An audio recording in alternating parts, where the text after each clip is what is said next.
बृहस्पतिदेव की कथा। श्री बृहस्पतिदेव जी व्रत कथा। श्री बृहस्पतिवार व्रत कथा। भारतवर्ष में एक प्रतापी और दानी राजा राज्य करता था। वह नित्य गरीबों और ब्राह्मणों की सहायता करता था। यह बात उसकी रानी को अच्छी नहीं लगती थी। वह न ही गरीबों को दान देती, न ही भगवान का पूजन करती थी और राजा को भी दान देने से मना किया करती थी।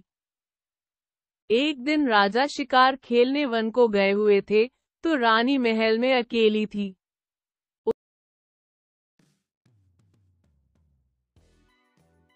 समय बृहस्पतिदेव साधु वेश में राजा के महल में भिक्षा के लिए गए और भिक्षा मांगी। रानी ने भिक्षा देने से इनकार किया और कहा, हे साधु महाराज, मैं तो दान पुण्य से तंग आ गई हूँ।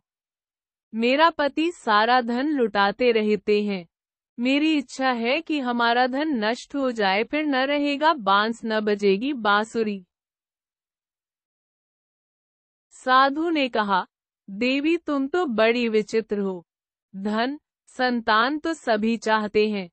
पुत्र और लक्ष्मी तो पापी के घर भी होने चाहिए।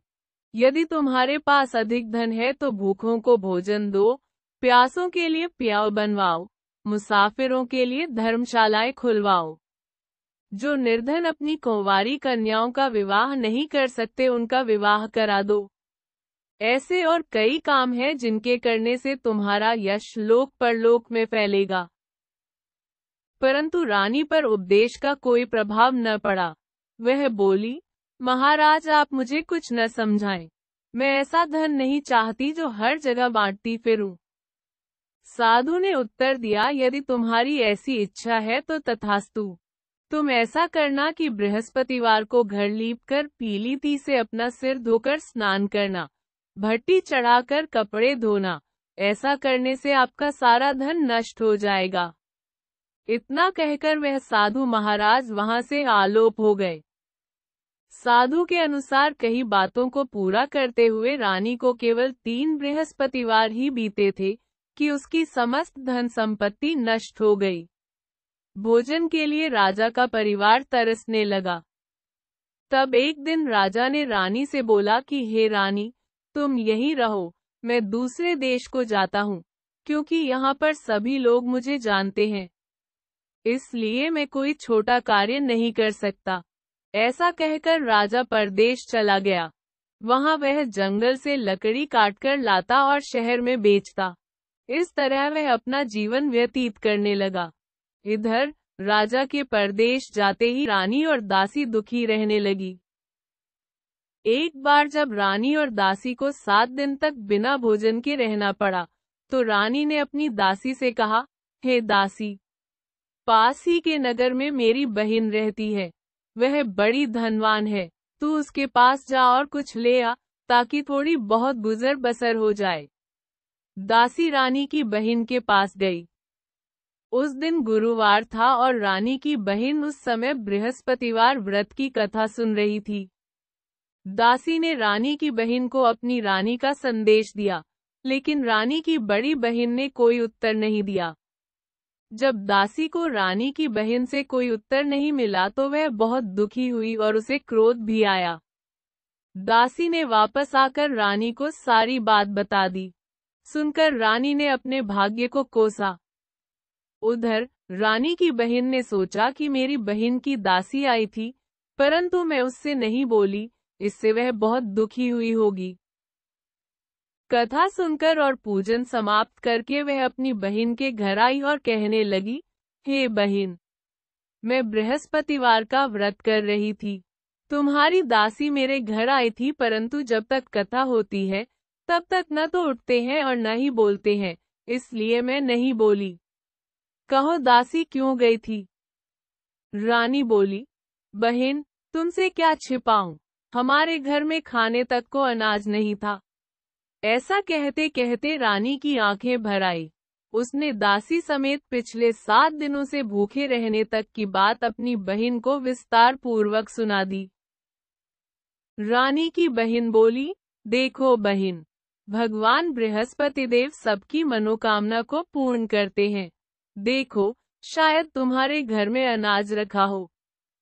पहले तो रानी को विश्वास नहीं हुआ, पर बहन के आग्रह करने पर उसने अपनी दासी को अंदर भेजा तो उसे सचमुच अनाज से भरा एक घड़ा मिल गया। यह देखकर दासी को बड़ी हैरानी हुई। दासी रानी से कहने लगी, हे रानी, जब हमको भोजन नहीं मिलता तो हम व्रत ही तो करते हैं, इसलिए क्यों न इनसे व्रत और कथा की विधि पूछ ली जाए, ताकि हम भी व्रत कर सके। तब रानी ने अपनी बहन से बृहस्पतिवार व्रत के बारे में पूछा। उसकी बहन ने बताया, बृहस्पतिवार के व्रत में चने की दाल और मुनक्का से विष्णु भगवान का केले की जड़ में पूजन करें तथा दीपक जलाएं, व्रत कथा सुने और पीला भोजन ही करें। इससे बृहस्पति देव प्रसन्न होते हैं। व्रत और पूजन विधि बताकर रानी की बहन अपने घर को लौट गई। 7 दिन के बाद जब गुरुवार आया तो रानी और दासी ने व्रत रखा। गुड़साल में जाकर चना और गुड़ लेकर आई, फिर उससे केले की जड़ तथा विष्णु भगवान का पूजन किया। अब पीला भोजन कहाँ से आए, इस बात को लेकर दोनों बहुत दुखी थे। चूंकि उन्होंने व्रत रखा था, इसलिए बृहस्पति देव उनसे प्रसन्न थे।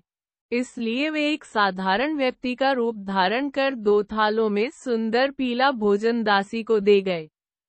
भोजन पाकर दासी प्रसन्न हुई और फिर रानी के साथ मिलकर भोजन ग्रहण किया। उसके बाद वे सभी गुरुवार को व्रत और पूजन करने लगी। बृहस्पति भगवान की कृपा से उनके पास फिर से धन संपत्ति आ गई, परंतु रानी फिर से पहले की तरह आलस्य करने लगी।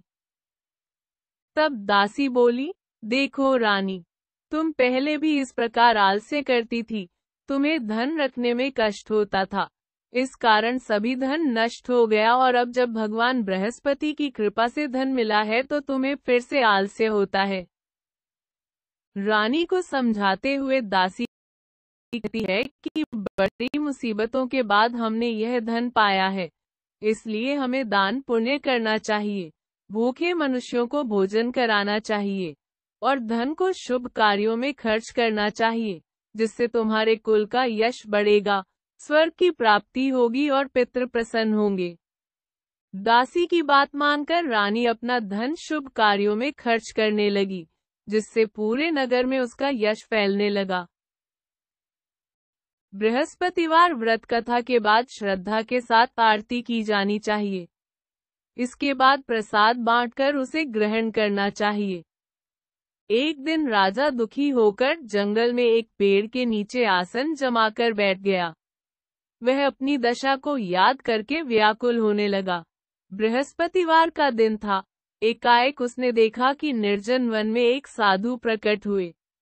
वह साधु वेश में स्वयं बृहस्पति देवता थे। लकड़हारे के सामने आकर बोले, माकर बैठ गया। वह अपनी दशा को याद करके व्याकुल होने लगा।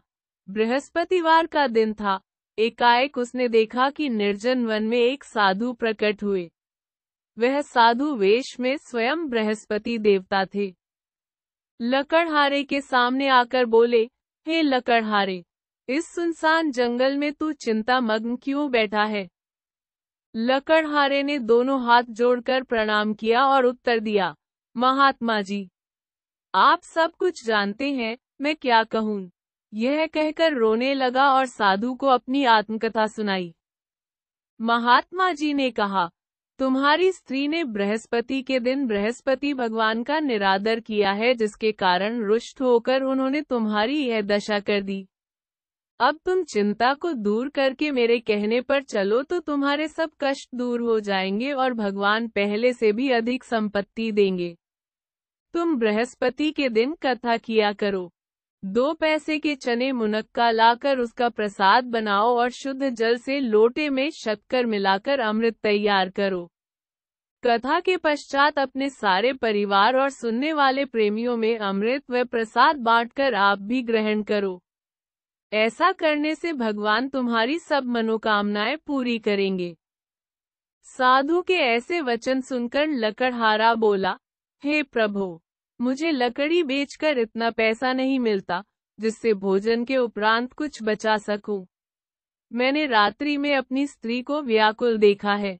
मेरे पास कुछ भी नहीं जिससे मैं उसकी खबर मंगा सकूं।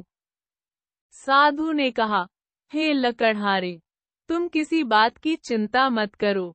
बृहस्पति के दिन तुम रोजाना की तरह लकड़ियां लेकर शहर को जाओ। तुमको रोज से दुगुना धन प्राप्त होगा, जिससे तुम भली भांति भोजन कर लोगे तथा बृहस्पति देव की पूजा का सामान भी आ जाएगा। इतना कहकर साधु अंतर्ध्यान हो गए। धीरे धीरे समय व्यतीत होने पर फिर वही बृहस्पतिवार का दिन आया। लकड़हारा जंगल से लकड़ी काटकर किसी शहर में बेचने गया। उसे उस दिन और दिन से अधिक पैसा मिला। राजा ने चना गुड़ आदि लाकर गुरुवार का व्रत किया। उस दिन से उसके सभी क्लेश दूर हुए, परंतु जब दोबारा गुरुवार का दिन आया तो बृहस्पतिवार का व्रत करना भूल गया। इस कारण बृहस्पति भगवान नाराज हो गए। उस दिन उस नगर के राजा ने विशाल यज्ञ का आयोजन किया तथा शहर में यह घोषणा करा दी कि कोई भी मनुष्य अपने घर में भोजन न बनावे न आग जलावे, समस्त जनता मेरे यहाँ भोजन करने आवे। इस आज्ञा को जो न मानेगा उसे फांसी की सजा दी जाएगी। इस तरह की घोषणा संपूर्ण नगर में करवा दी गई। राजा की आज्ञानुसार शहर के सभी लोग भोजन करने गए, लेकिन लकड़हारा कुछ देर से पहुंचा, इसलिए राजा उसको अपने साथ घर ले गए और ले जाकर भोजन करा रहे थे तो रानी की दृष्टि उस खोटी पर पड़ी जिस पर उसका हार लटका हुआ था। वह वहां पर दिखाई नहीं दिया। रानी ने निश्चय किया कि मेरा हार इस मनुष्य ने चुरा लिया है। उसी समय सिपाहियों को बुलाकर उसको कारागार में डलवा दिया। जब लकड़हारा कारागार में पड़ गया और बहुत दुखी होकर विचार करने लगा कि न जाने कौन से पूर्व जन्म के कर्म से मुझे ये दुख प्राप्त हुआ है, और उसी साधु को याद करने लगा जो कि जंगल में मिला था। उसी समय तत्काल बृहस्पति देव साधु के रूप में प्रकट हुए और उसकी दशा को देखकर कहने लगे, अरे मूर्ख, तूने बृहस्पति देव की कथा नहीं करी, इस कारण तुझे दुख प्राप्त हुआ है। अब चिंता मत कर, बृहस्पतिवार के दिन कारागार के दरवाजे पर 4 पैसे पड़े मिलेंगे। उनसे तू बृहस्पति देव की पूजा करना, तेरे सभी कष्ट दूर हो जाएंगे। बृहस्पति के दिन उसे 4 पैसे मिले। लकड़हारे ने कथा कही। उसी रात्रि को बृहस्पति देव ने उस नगर के राजा को स्वप्न में कहा, हे राजा, तुमने जिस आदमी को कारागार में बंद कर दिया है वह निर्दोष है। वह राजा है, उसे छोड़ देना। रानी का हार उसी खोटी पर लटका है। अगर तू ऐसा नहीं करेगा तो मैं तेरे राज्य को नष्ट कर दूंगा। इस तरह रात्रि के स्वप्न को देखकर राजा प्रातःकाल उठा और खोटी पर हार देखकर लकड़हारे को बुलाकर क्षमा मांगी तथा लकड़हारे को योग्य सुंदर वस्त्र आभूषण देकर विदा कर दिया। बृहस्पति देव की आज्ञानुसार लकड़हारा अपने नगर को चल दिया। राजा जब अपने नगर के निकट पहुंचा तो उसे बड़ा आश्चर्य हुआ। नगर में पहले से अधिक बाग, तालाब, कुएं तथा बहुत सी धर्मशाला, मंदिर आदि बन गई हैं। राजा ने पूछा, यह किसका बाग और धर्मशाला है? तब नगर के सब लोग कहने लगे, यह सब रानी और बांदी के हैं। तो राजा को आश्चर्य हुआ और गुस्सा भी आया। जब रानी ने यह खबर सुनी कि राजा आ रहे हैं, तो उन्होंने बांदी से कहा कि, हे दासी, देख राजा हमको कितनी बुरी हालत में छोड़ गए थे। हमारी ऐसी हालत देखकर वह लौट न जाएं, इसलिए तू दरवाजे पर खड़ी हो जा। आज्ञानुसार दासी दरवाजे पर खड़ी हो गई। राजा आए तो उन्हें अपने साथ लिवा लाई। तब राजा ने क्रोध करके अपनी रानी से पूछा कि यह धन तुम्हें कैसे प्राप्त हुआ है? तब उन्होंने कहा, हमें यह सब धन बृहस्पति देव के इस व्रत के प्रभाव से प्राप्त हुआ है। राजा ने निश्चय किया कि 7 रोज बाद तो सभी बृहस्पति देव का पूजन करते हैं, परंतु मैं प्रतिदिन दिन में 3 बार कहानी तथा रोज व्रत किया करूंगा। अब हर समय राजा के दुपट्टे में चने की दाल बंधी रहती तथा दिन में 3 बार कहानी कहता। एक रोज राजा ने विचार किया कि चलो अपनी बहन के यहाँ हो आवे। इस तरह निश्चय कर राजा घोड़े पर सवार हो अपनी बहन के यहाँ को चलने लगा। मार्ग में उसने देखा कि कुछ आदमी एक मुर्दे को लिए जा रहे हैं। उन्हें रोककर राजा कहने लगा, अरे भाइयों, मेरी बृहस्पति देव की कथा सुन लो। वे बोले, लो, हमारा तो आदमी मर गया है, इसको अपनी कथा की पड़ी है। परंतु कुछ आदमी बोले, अच्छा कहो, हम तुम्हारी कथा भी सुनेंगे।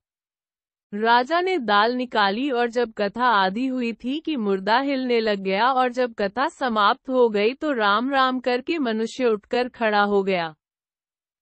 आगे मार्ग में उसे एक किसान खेत में हल चलाता मिला। राजा ने उसे देख और उससे बोले, अरे भैया, तुम मेरी बृहस्पतिवार की कथा सुन लो।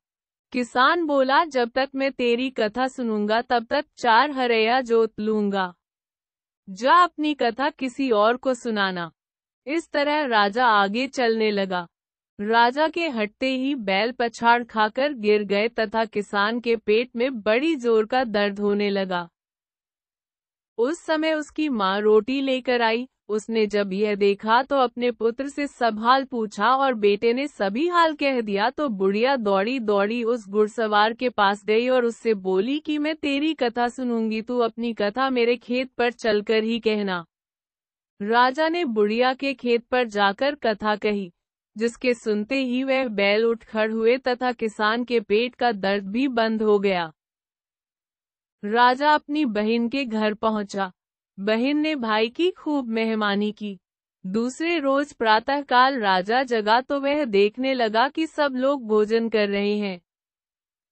राजा ने अपनी बहन से कहा, ऐसा कोई मनुष्य है जिसने भोजन नहीं किया हो, मेरी बृहस्पतिवार की कथा सुन ले। बहन बोली, हे भैया, यह देश ऐसा ही है कि पहले यहाँ लोग भोजन करते हैं, बाद में अन्य काम करते हैं। अगर कोई पड़ोस में हो तो देखा उन। वह ऐसा कहकर देखने चली गई, परंतु उसे कोई ऐसा व्यक्ति नहीं मिला जिसने भोजन न किया हो। अतः वह एक कुम्हार के घर गई जिसका लड़का बीमार था। उसे मालूम हुआ कि उनके यहाँ 3 रोज से किसी ने भोजन नहीं किया है। रानी ने अपने भाई की कथा सुनने के लिए कुम्हार से कहा। वह तैयार हो गया। राजा ने जाकर बृहस्पतिवार की कथा कही, जिसको सुनकर उसका लड़का ठीक हो गया। अब तो राजा की प्रशंसा होने लगी।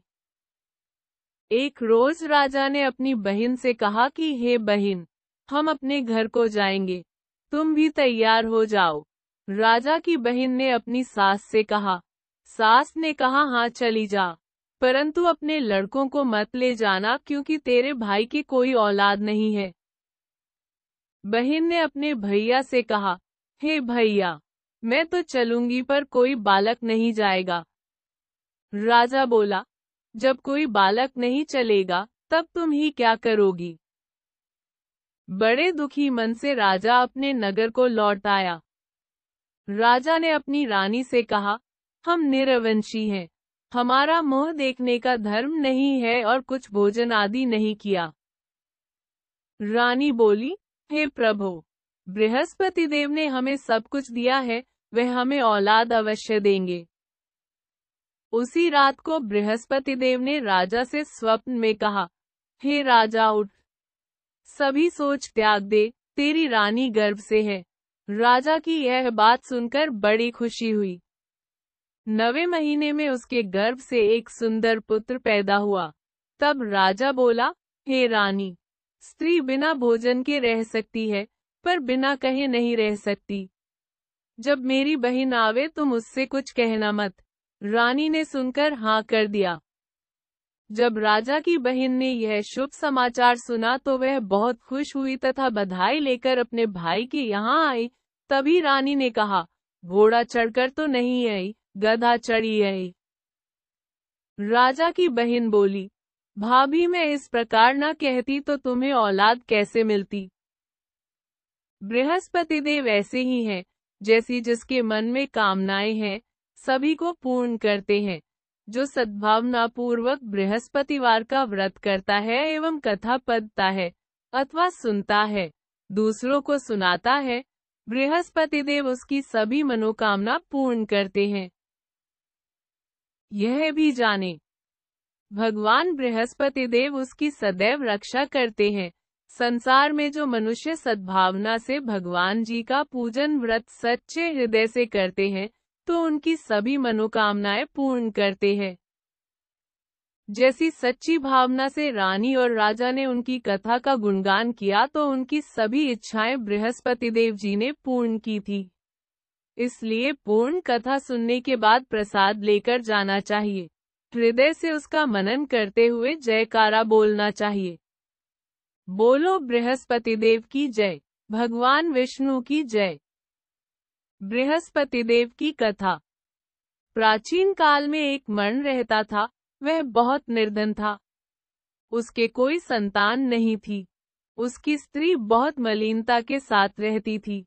वह स्नान न करती, किसी देवता का पूजन न करती। इससे मर्ण देवता बड़े दुखी थे। बेचारे बहुत कुछ कहते थे, किंतु उसका कुछ परिणाम न निकला। भगवान की कृपा से मर्ण की स्त्री के कन्या रूपी रत्न पैदा हुआ। कन्या बड़ी होने पर प्रातः स्नान करके विष्णु भगवान का जाप व बृहस्पतिवार का व्रत करने लगी। अपने पूजन पाठ को समाप्त करके विद्यालय जाती तो अपनी थी में जौ भर के ले जाती और पाठशाला के मार्ग में डालती जाती। तब ये जौ स्वर्ण के जो जाते लौटते समय उनको बीनकर घर ले आती थी। एक दिन वह बालिका सूप में उस सोने के जौ को फटक कर साफ कर रही थी कि उसके पिता ने देख लिया और कहा, हे बेटी, सोने के जौ के लिए सोने का सूप होना चाहिए। दूसरे दिन बृहस्पतिवार था। इस कन्या ने व्रत रखा और बृहस्पति देव से प्रार्थना करके कहा, मैंने आपकी पूजा सच्चे मन से की हो तो मेरे लिए सोने का सूप दे दो। बृहस्पति देव ने उसकी प्रार्थना स्वीकार कर ली। रोजाना की तरह वह कन्या जौ फैलाती हुई जाने लगी। जब लौटकर जौ बीन रही थी तो बृहस्पति देव की कृपा से सोने का सूप मिला।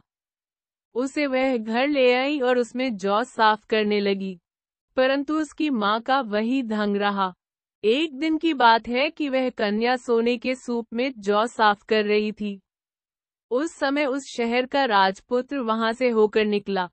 इस कन्या के रूप और कार्य को देखकर मोहित हो गया तथा अपने घर आकर भोजन तथा जल त्याग कर उदास होकर लेट गया।